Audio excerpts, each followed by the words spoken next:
नमस्कार दोस्तों, इस लेख में कृष्ण भगवान के अनमोल विचार दिए हैं। इन्हें पढ़ने के बाद आपके जीवन से निराशा दूर भाग जाएगी तथा आपको सफलता की राह पर चलने के लिए हौसला मिलेगा। आप सभी जानते हैं कि कृष्ण भगवान के विचारों से पूरा संसार प्रेरित होता है। उनके नाम मात्र से मन में प्रशंसता उत्पन्न होती है। इसलिए अगर आपने इन अनमोल विचारों का आत्मसात कर लिया तो सफलता जीवन भर आपका साथ नहीं छोड़ेगी। तो चलिए पढ़ते हैं। भगवान श्री कृष्ण कहते हैं, मनुष्य अपने विश्वास से निर्मित होता है। जैसा वो विश्वास करता है वैसा वो बन जाता है। इसका अर्थ, आप खुद के बारे में जैसा विश्वास होता है आप सच में वैसे ही बन जाते हैं। अगर आप खुद को यह विश्वास दिलाते रहे कि मैं हार चुका हूँ, तो हाँ, आपका विश्वास सही है, आप मैदान से चले जाओगे। लेकिन अगर आप खुद से कहोगे कि मैं नहीं हारा हूँ, तो आप एक बार और कोशिश करेंगे। इस तरह एक दिन सफलता खुद आपको खोजते हुए आएगी।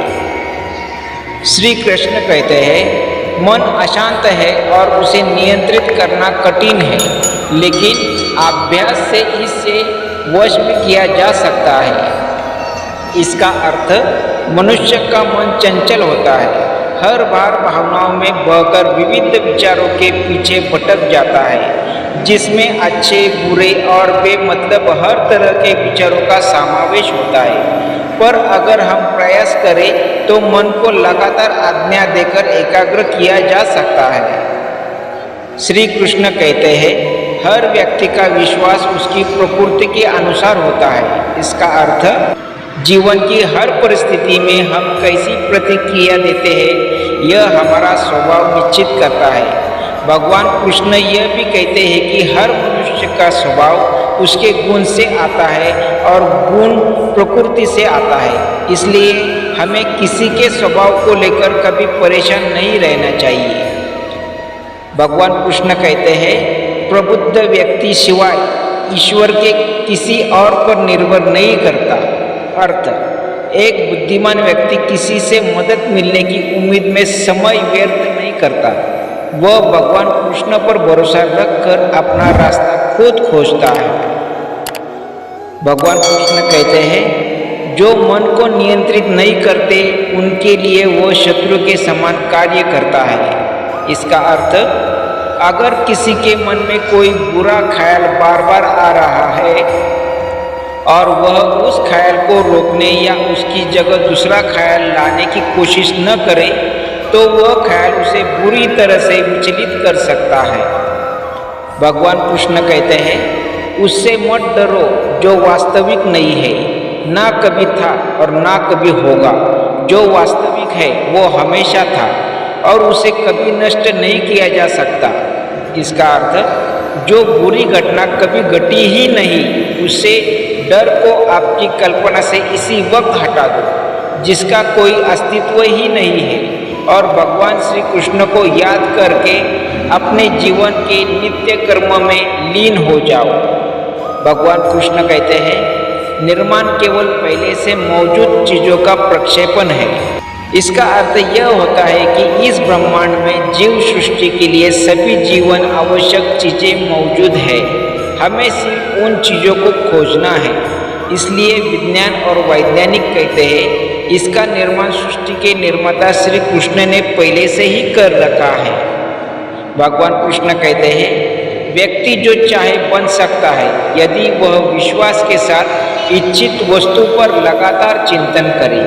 अर्थ, आप जो चाहे वो बन सकते हैं, पर इसके लिए आपको उस लक्ष्य पर लगातार ध्यान लगाना होगा। यानी कि बाकी सारे ख्याल मन से हटाकर सिर्फ लक्ष्य पर ध्यान केंद्रित करना होगा।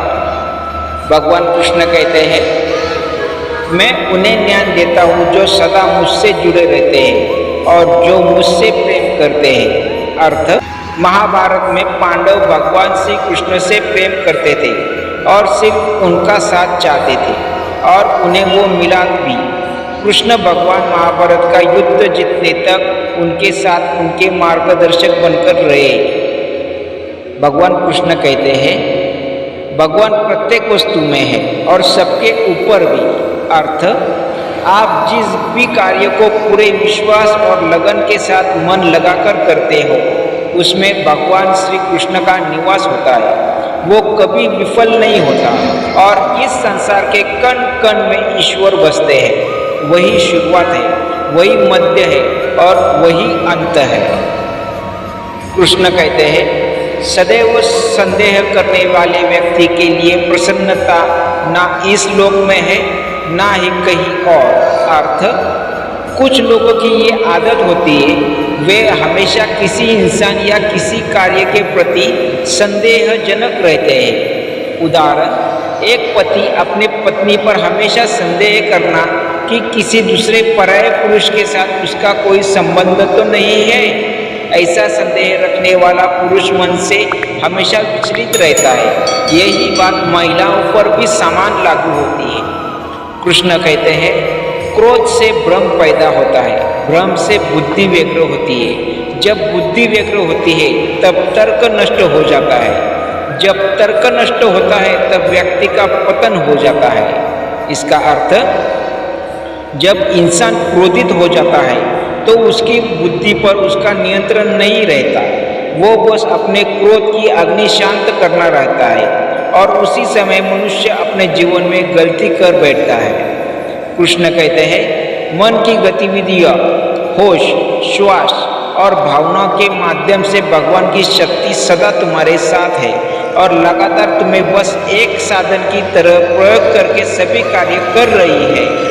इसका अर्थ, आपके मन में उत्पन्न होने वाली हर सकारात्मक भावना और उससे जन्म लेने वाले विचार और जीवन अंत तक चलने वाली सांसें, इन सभी में कृष्ण बसते हैं। वह हर समय हमारे साथ है।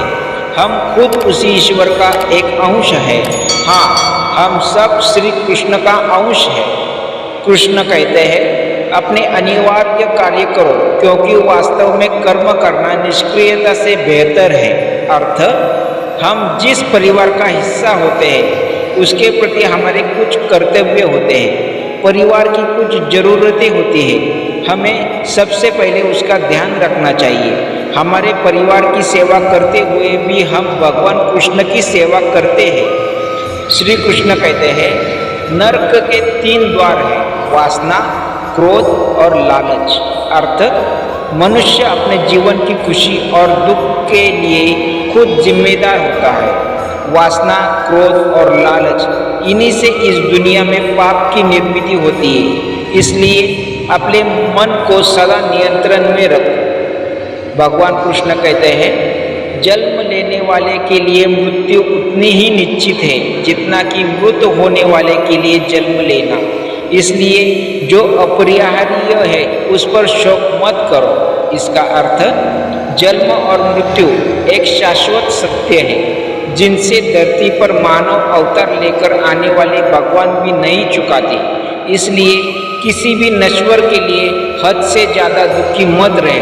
कृष्ण कहते हैं, जीवन ना तो भविष्य में है और ना ही अतीत में।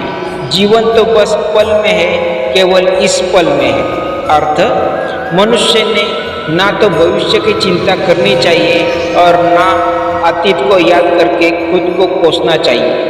बस इस पल को जीना और यादगार बनाना चाहिए। यही मनुष्य का जीवन है।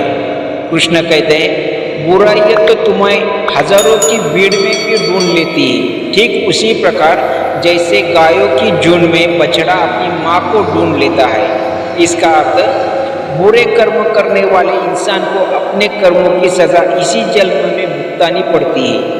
कोई भी अपने किए पाप कर्मों से मुंह नहीं मोड़ सकता। नमस्कार मेरे दर्शक भाइयों और बहनों, मेरे वीडियो आपको अच्छे लगे तो शेयर, लाइक और कमेंट करना और नए नए वीडियो देखने के लिए सब्सक्राइब जरूर करना। जय श्री कृष्ण।